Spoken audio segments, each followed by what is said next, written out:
Hello everyone, কেমন আছো তোমরা সবাই? আশা করি তোমরা খুব ভালো আছো, সুস্থ আছো। তো আজ চললাম কৃষ্ণনগর, মানে আজ গেছিলাম মায়াপুরে। তো আমি গেছি প্রায় 20-25 বছর পরে, কারণ আমি যখন ছোট ছিলাম ক্লাস 2-3তে পড়তাম তখন গেছিলাম। তারপরে আর মায়াপুর যাওয়া হয়নি, তখন গেছিলাম বাবা মায়ের সাথে।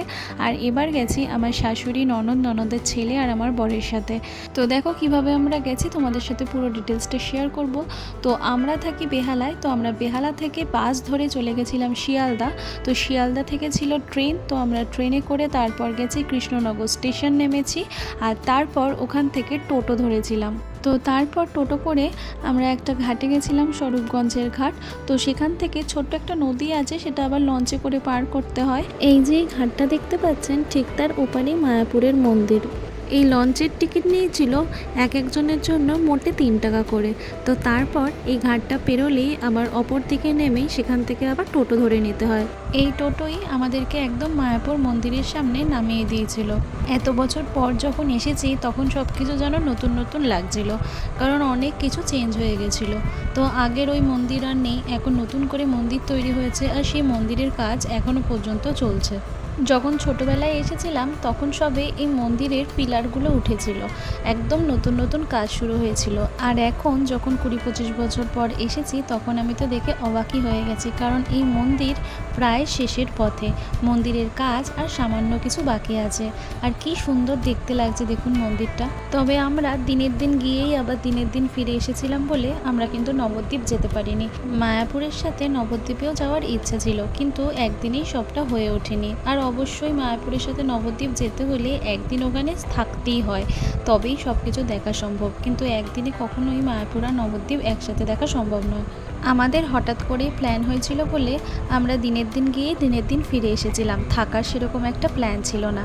তাই জন্য আর মায়াপুরটা শুধু ঘুরেছি আর নবদ্বীপটা যাওয়া হয়নি। তবে আমরা এই গরমকালে গেছিলাম বলে আমাদের একটু কষ্ট হয়েছিল।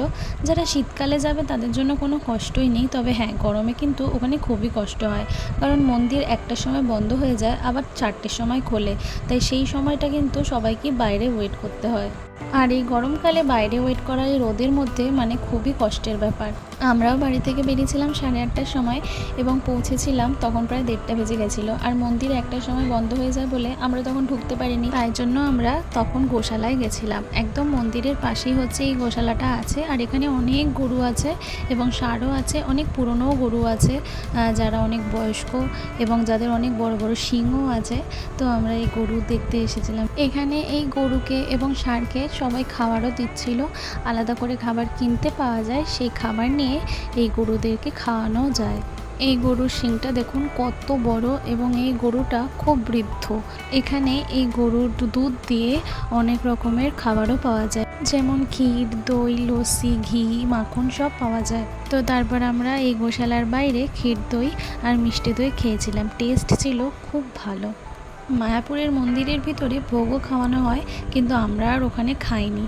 তো তারপর ঠাকুর দর্শন করে চলে গেছিলাম বাড়ি। কিন্তু ভিতরে, মন্দিরের ভিতরে যেহেতু ছবি তুলতে দেয় না, তাই আমরা ভিতরে ছবি বা কোনো ভিডিও করতে পারিনি। মন্দিরের ভিতরে ঠাকুরটাকে দর্শন করে মনটা একদম জুড়িয়ে গেছিলো। যতই গরমে কষ্ট হোক না কেন, যখন মন্দিরের দরজা খুলেছে আর প্রভুর দর্শন করেছি তখন মনটাতে যেন আলাদাই শান্তি লাগলো। তো আজকের মতো সবাইকে টাটা।